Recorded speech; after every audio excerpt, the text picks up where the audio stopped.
7200 K P Q R এর মধ্যে যথাক্রমে 1/2 অনুপাত 4 অনুপাত 3/2 অনুপাত আমরা যদি ভাগ করে ফেলি বা ভাগ করা হয় তাহলে আর এর পরিমাণ কত হবে, মানে আর কত টাকা পাবে, এই ধরনের অঙ্ক কিন্তু প্রচুর আসে। তো আমাদের এইখানে দেখো আমাদের অনুপাতগুলো ভগ্নাংশে আছে, আমরা এটাকে কি করবো, প্রথমত আমাকে নর্মাল মানে অনুপাতে নিয়ে আসবো।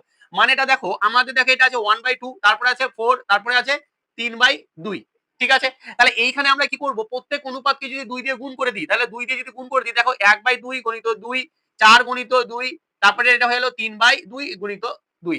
তাহলে দেখো এটা কেটে গেল, এটার সঙ্গে এটা কেটে গেল, তাহলে থাকলো কত, 1 অনুপাত 8, অনুপাত কত, অনুপাত হচ্ছে আমাদের 3।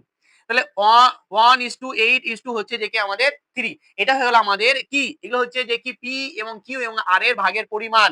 এটা কি পরিমাণ না, এটা হচ্ছে অনুপাত, এবং পরিমাণটা আমাদেরকে বের করতে হবে। তাহলে পরিমাণ বের করার জন্য দেখো আর লাস্টে আছে, আর আর এর মানটা হচ্ছে তার মানে 3। এবার এখানে আনুপাতিক ভাগ হিসেবে আমরা আর এর পরিমাণটা বের করতে পারি। তাহলে আর এর যদি পরিমাণটা আমরা বের করি তাহলে কিভাবে বের করবো দেখে নাও। আর এর পরিমাণটা কি হয়ে যাবে, আর এর পরিমাণ টোটাল কত, টোটাল হচ্ছে 7200। তাহলে 7200 নিব, তারপরে আমরা কি করব, আমরা করব যে এই যে আর এর পরিমাণ সেটাকে বসাবো উপরে, এবং এদের যে যোগফল সেই যোগফলটাকে নিচে বসাবো। তাহলে যোগফল কত হচ্ছে আমাদের 8, 9 আর 3 12, তাহলে আমাদের 12 হয়ে গেল। এবার জাস্ট এটার সঙ্গে এটাকে কাটাকুটি করবো, তাহলে 6 এবং 72 মানে হচ্ছে 600, সমান সমানই হচ্ছে 600 গণিত হচ্ছে যে কি 3, তার মানে হচ্ছে আমার 1800। তাহলে 1800 হলে আমাদের অপশন কি হয়েছে, অপশন আমাদের বি।